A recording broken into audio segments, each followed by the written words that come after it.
Lana ve Lily Wachowski kardeşler 90'lı yılların başında çizgi roman öyküleri yazarak sektöre girdiler.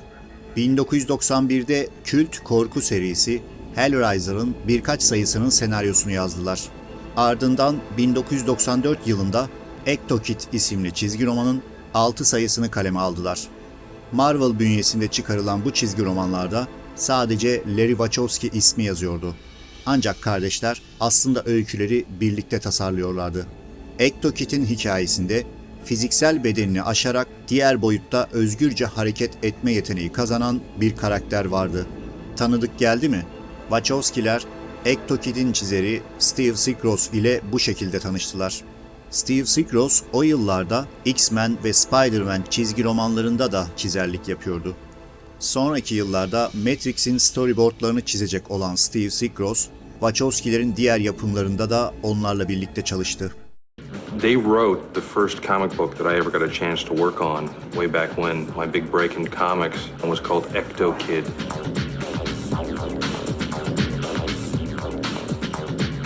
Bu süreçte Matrix'in senaryosunu yazan Wachowskiler kendi filmlerini çekmek istiyorlardı. Warner Bros'la görüştüler ancak stüdyo projeye pek sıcak bakmadı. Çünkü anlaması zor sahnelere sahip bu senaryonun görüntüye aktarılması o dönemler için oldukça zordu. Ayrıca Wachowski kardeşlerin herhangi bir yönetmenlik tecrübeleri yoktu. Original script that they decided to storyboard the whole thing so they could explain it. Nobody really understood, the level of the action or the level of detail that we wanted in the action sequences and the conceptuals. 1996 yapımı Bound filmiyle yeteneklerini kanıtlayan Wachowskiler, stüdyoyu ikna etmek için Steve Skroce'a Matrix'in birçok sahnesinin storyboard'unu çizdirdi. Bu storyboardlar çizgi roman tadındaydı ve çok olumlu bir etki bıraktı. The immediate result of their comic background is that their storyboards were far more dramatic, and the moments that they select to actually draw the snapshot in time is often right on the head. The whole notion of storyboards and what the Wachowskis do are just there's no compatibility to that. These are paintings. They're master drawings. Aynı süreçte Mamoru Oshii'nin Ghost in the Shell isimli animesi stüdyo temsilcilerine izletildi. Wachowskiler bu animenin gerçek versiyonunu yapacaklarını söylediler. Warner Bros. Sonunda ikna oldu ve Matrix'in yapımına onay verdi. I remember thinking, well, that's a lot of money. Well, they went from Bound to this big movie, and I know Bound was so great, but a lot of times that doesn't happen. Studios aren't that trusting with people. And after spending an hour with them going through the storyboards, I totally understood why someone would trust them. Yönetmenler Matrix'i genişletilebilecek bir evren olarak görüyorlardı ve bu evrende geçen çizgi romanlar tasarlamayı düşündüler. Marvel'da çalışırken tanıştıkları Spencer Lam ile editör olarak görüştüler. Spencer Lam ve Wachowskiler 1997 yılında henüz filmin çekileceği kesinleşmemişken Matrix'le ilgili çizgi hikayeler ve onları kimlere yazdırabilecekleri hakkında görüşmeye başladılar. Matrix dünyasına ait 10 hikaye tasarladılar ve bunların online olarak bir web sitesinde yayınlanma fikrini daha o zamanlar konuştular. Bugün çok sayıda olan dijital çizgi roman sitelerinin o dönem sayıları sınırlıydı ve henüz popüler olmamıştı. Ancak Matrix gibi sanal dünya, dijital evren konseptlerini içeren bir dünyaya ait çizgi öyküler fikri onları heyecanlandırdı. Bu iş için yüksek katlı bir plazada bir CEO ile görüşmüşler ve CEO bilgisayardan bir çizgi animasyon açmış. Açılırken yüklenmesi biraz sürdüğü için beklemişler. İleride çok daha hızlısı olacak demiş. Animasyonda 80'ler çizgi filmlerinden fırlamış gibi görünen koşan bir kız varmış. Bunun Trinity olduğunu düşün demiş adam. Bu akıllara durgunluk verecek. Eliyle bang bang yapmış. Spencer Lam gerçek silah çıkarsaydı daha az şok olurdum diyor. Matrix çizgi öykülerinin dijital olarak sunulması fikrine bu ekip öncülük etti. Warner Bros. Filmin çekilmesi için onay verince çizgi roman yazarı ve sanatçılara Matrix filminin senaryosu gönderilerek bu konsepte özgür bir hikaye yazmaları istendi. Henüz ortada film ve fanlar yokken, filmin başarılı olup olmayacağı bile belli değilken, Bu aşamada 9 çizer ve yazar maille karşılık vermiş ve sanki basılacakmış gibi çalışmalara başlamışlar. Matrix çizgi öykülerini yayınlamak için Spencer Lamb ve şirketi Red Pill Production bir web sitesi tasarladı. Sitenin adı whatisthematrix.com'du. Sitede Kasım 1998'den itibaren projeyi kabul eden çizerler ve yazarlar duyurulmaya başlandı. Matrix filminin yapım aşaması da tamamlanmıştı ve filmin posterleri, fragmanları ve tanıtımlarında sitenin reklamı yapılıyordu. No one can be told what the Matrix is. You have to see it for yourself.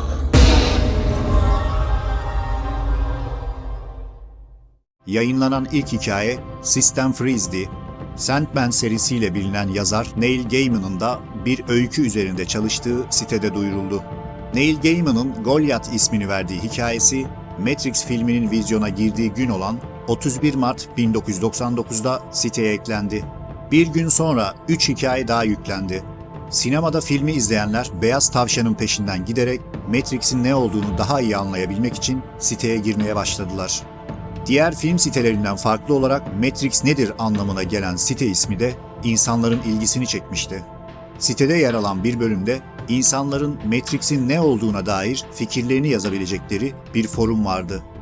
Siteyi bir şekilde keşfedip girenler burada çizgi öyküleri buluyordu ve yeni hikayeleri okuyabilmek için tekrar girmeleri gerekecekti.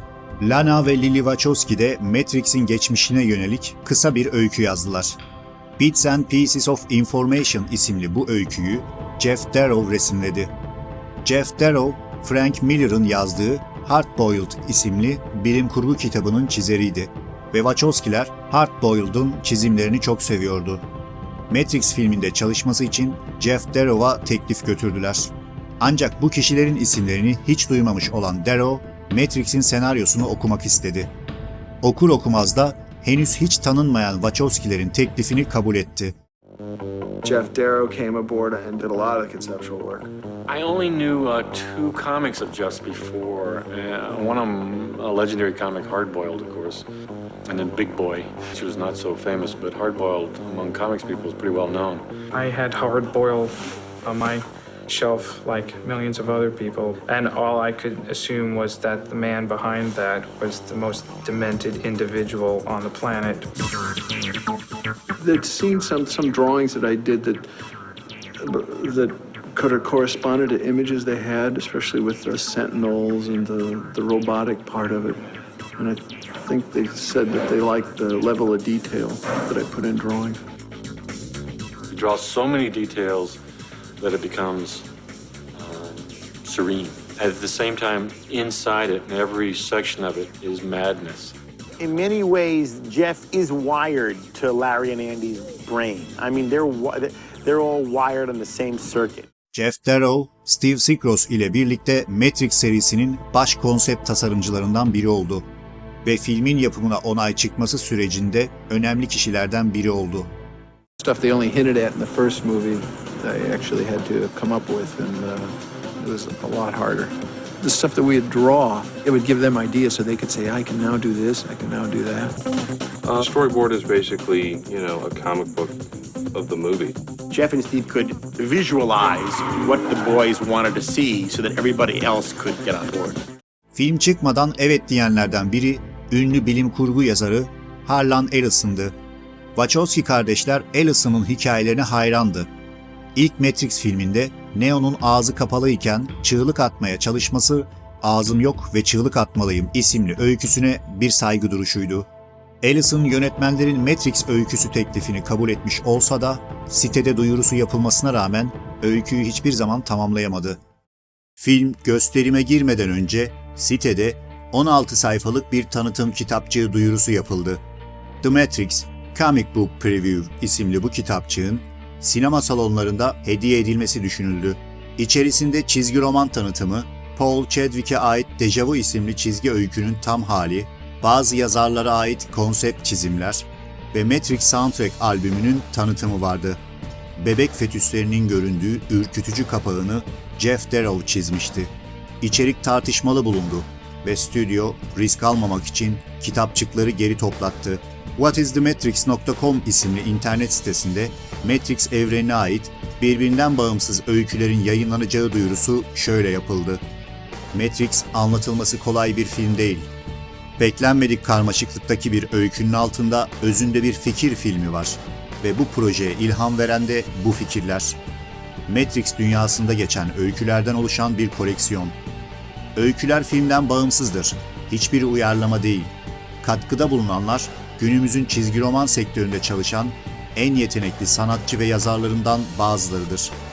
Öyküler filmi görmeden yazıldı ve tıpkı filmin kendisi gibi aksiyondan düşünmeye ve korkuya kadar geniş bir yelpazede yer alan türleri içeriyor. Ve en iyi kısmı hepsi ücretsiz. Okumakta özgürsünüz. Yaşasın web.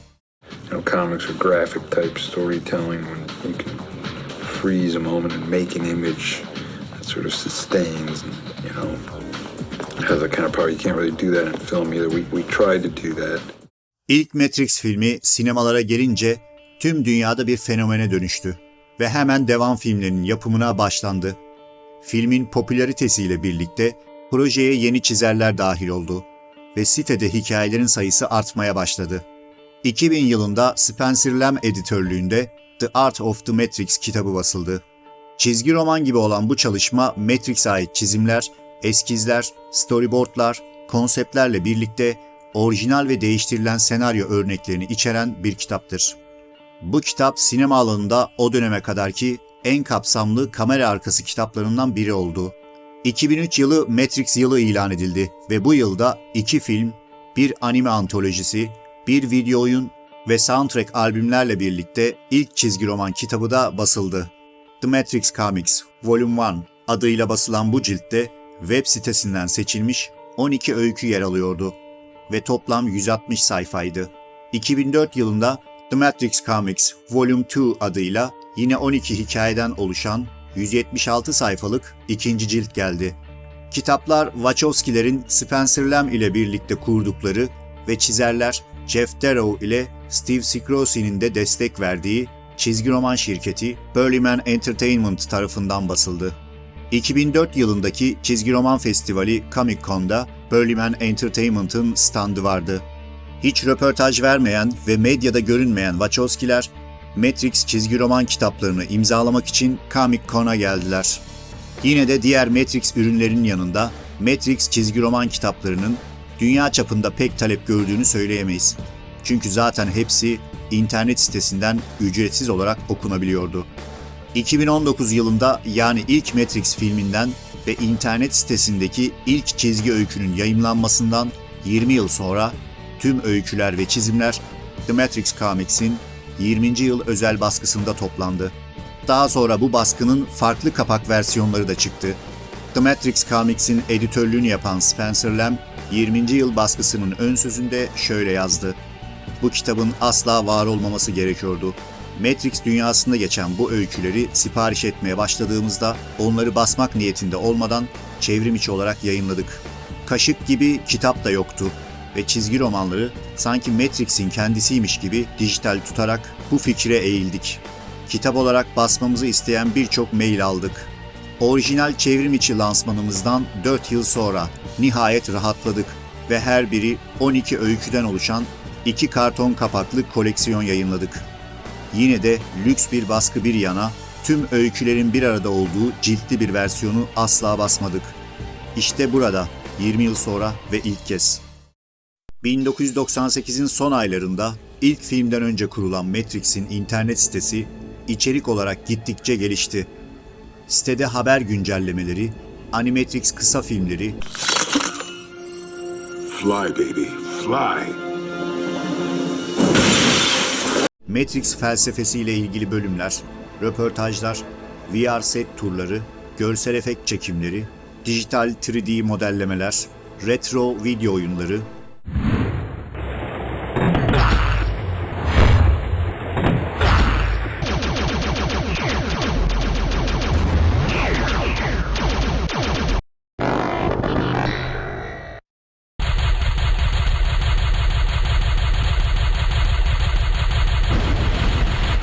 çizerlerin storyboardları,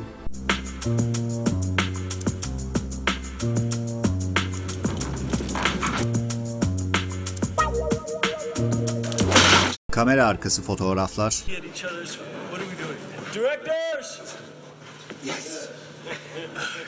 gizli bölümler için kodlar, sosyal medya gibi aktif güncellemeler yer aldı.